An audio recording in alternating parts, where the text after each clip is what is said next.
So here's the thing. Originally this video was going to be about something completely different. You see, I had a flat tire and I thought, oh my god, what a great video to show future archaeologists how to change tires before they head out in the field, because that is a very essential skill. And then everything went wrong. Anyway, I figured, God, I got a lot of footage of that, so I can probably use it as B-roll for something else. And so today, I thought I would talk to you about something else entirely, the unpredictability of archaeology. Because if there's one thing I've learned about archaeology, it's that there's rarely a day where everything goes according to plan. Hell, this video isn't even going according to plan.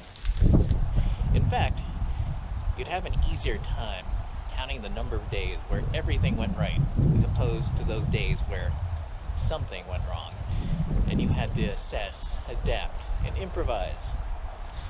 And that's the thing about being a real field archaeologist.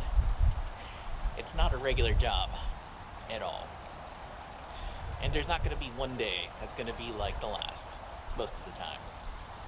There's always going to be something that happens. And if you can't deal with that, you probably won't be very happy with this job. Alternatively, if you're trying to make the transition back to being a regular person from being an archaeologist like I am, it can make your average job seem really mundane, boring. More importantly, there's so many jobs that won't let me wear my hat. Not necessarily this one, but any hat. And those jobs are called evil. Let me tell you guys a story. It was a very typical day, I assume, for the crew. And this one crew got in their truck and they were convoying out. And they were the last truck in the convoy. I forget how many trucks there were.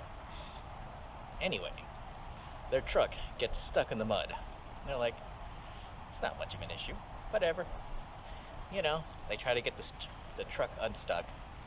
Not happening.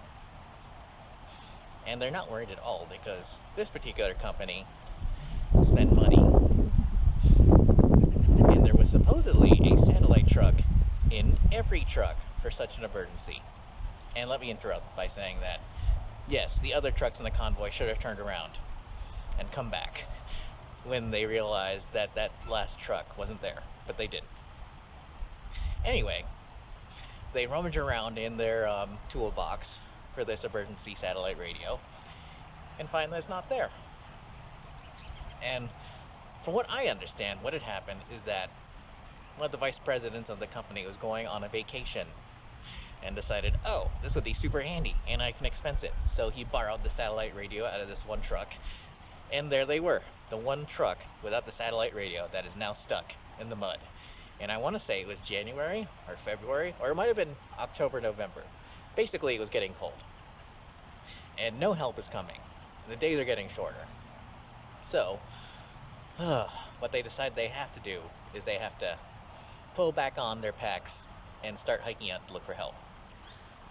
And so they're walking, and they're walking, and they're not walking. And by the way, when I say that they're walking, they're not like walking along the highway. They're like way back in the backwoods. And so they have to walk many, many hours, and I forget how many miles they said. Was it 8, 18, 10, 12, whatever it was. It was a very long hike, and there were two of them. And one of them was getting so tired because, you know, obviously they had hiked their ass off that day. And there they were hiking some more, and this one person wanted to at least just take a little nap. But obviously, when the nighttime temperatures are freezing, you cannot do anything like that. So this one person, so the other person they were with, basically urged them, like encouraged them to go on, and so they did. And then eventually, they did find a house where they could actually call, and the owner, as you might imagine, for someone who's living in the living off by themselves in like a secluded part of Nevada, was not very happy with strangers showing up on his doorstep. Anyway, that was a very interesting day, and if you think that's like unusual or weird or strange or out of the ordinary, well, I mean, it's slightly out of the ordinary, but the thing is, things like this happen. Like, even if you're not going to Egypt or, you know, Morocco or someplace super exotic like that, this job is definitely not for the faint of heart. Oh, and a little prologue to the story. I think they had to get a dozer to pull the truck out. That's how badly they got it stuck, which I thought was super interesting. It's like, ugh, God. Hopefully I never get stuck like that. One time, I was working in Minnesota, and we were working on a very unpopular pipeline project, and the company we were working for was not allowed to put their signage on the side of the trucks we were using. We could only put the signage of the energy company we were working for on the side of our vehicles. And so, as a consequence, since we were the only people that these people were encountering out in the field, we became the focus of their anger. And there was one crew where one lady got into a confrontation with the crew one day, and then the next day she ran into them again at the gas station because they were obviously working in the same area and she lived there. And the person, you know, who was driving, like, she basically stopped the truck, like, she took and stopped it, and then the person, like, you know, was like, who was driving, was like, didn't know what to do, so they put it in park. Unfortunately, it was one of those vehicles where when you put it in park, the vehicle unlocks itself. Handy, right? And so she runs over and throws the door open and immediately starts trying to grab equipment, specifically the trimble and whatnot. And they definitely had to call the cops on her, and it was a very, very big deal. In fact, that crew actually had some real unlucky times. And one time they got a flat tire. Speaking of flat tires, they, you know, do all this stuff, and then they get out the toolkit, and they're trying to undo the lug nuts when they find that this brand new rental vehicle that had less than 5,000 miles in it was equipped in the factory with the wrong size lug nut, or wrong size lug wrench.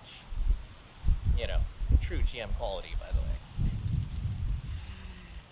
You know, I could go on and on and on. And you have to assess, adapt, and improvise. Like, archaeology is like, God, I hate to say it's like the jazz of sciences, but, which is really hokey. But it sort of is. You know, there's a reason we're called the cowboys of science. There's never going to be a single day that's like the last. One of those things that, depending on what point you are in your career, you actually start looking forward to. And if you're at another point in your career, it's one of those things where you're like, I just wish I had a regular job, could get up, and, you know, and work Monday through Friday, and then have weekends off and be home with my friends, or my dog, or my cat, or whatever. What does that mean for you, as someone who may never have been in the field, or are new at this? Because if you've never been in the field before, and this all sounds really intimidating, you have to ask yourself, am I the sort of person who's comfortable with getting lost in the woods? Or maybe having someone be seriously injured or die on you? You know, I can remember there was one year where a company I worked for, the crew chief asked this person who did not look like, you know, they were doing well. And so they stopped and they asked them, "Are you doing all right?" And that person insisted that they were fine to go on, even though they clearly didn't look that good. And they were near the truck, so they could have just, like, that person could have just waited there.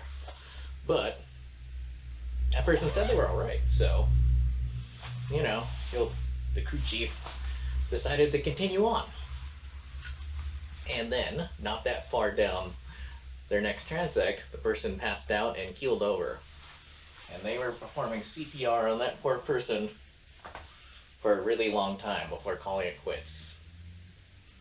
And you could better believe that that crew chief felt really terrible about that. Probably altered the whole course of his life and his career. You know, so you have to ask yourself, how comfortable are you with taking on that sort of responsibility as a field archaeologist?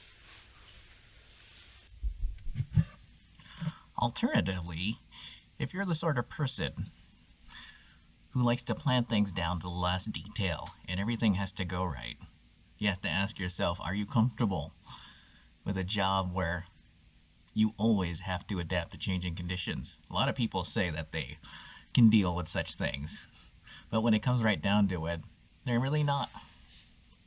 I mean, I remember once I was camping in central Nevada, and we were just setting up camp. And what had happened is that a big storm rolled in and almost everyone's tent got knocked down immediately. And there were big storm clouds on the horizon, and it was going to start thundering soon and everything. And this person, instead of doing the sensible thing and just having us head straight to town and get a motel, actually decided to call back, called the office all the way in another state to figure out what to do, even though that person, literally, the person they were calling, had no idea what was going on, and the fact that they had to drive out to where there was cell service, etc., etc., instead of doing the sensible thing and just getting the hell out of there. So you have to ask yourself, are you the sort of person who always has to call back to the office and check in and see if everything is going to be all right if you do this or do that? Because sometimes you have to make executive decisions in the field. I mean, don't get me wrong. Some people love having that sort of freedom. I mean, I enjoy having that freedom.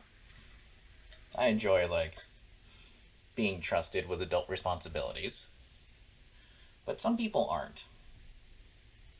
More importantly, there's always that person who thinks that if they get their master's degree or their PhD, they go straight through, that they're just going to be sitting in an office somewhere, and that their life is going to be cushy and easy.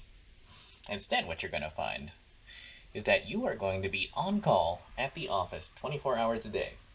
Remember that person I was talking about who called the office when a storm was approaching and our lives were in danger? Because the window to get out of there, because we were way in the back country, and getting in and out was hard enough when it was dry, but when there was storming or when it was muddy or when it was wet, it was going to be way harder.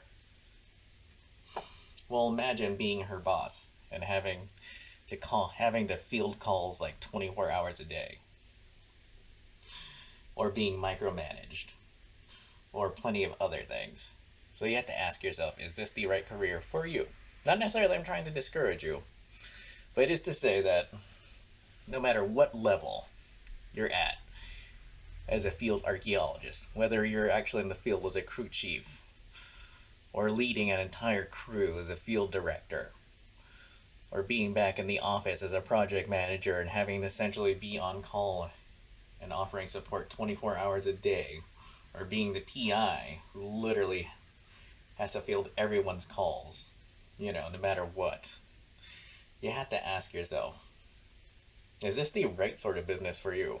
Because there are plenty of other jobs, plenty of regular people jobs, I'll call them, where you basically show up, you clock in, you do whatever it is, same thing every day, no surprises, same people, same coworkers, same job.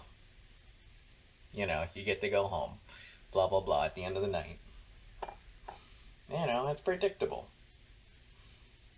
Are you the sort of person who can handle an unpredictable life, an unpredictable job, unpredictable circumstances, unpredictable everything? Hope that was useful. I'm not trying to scare you out of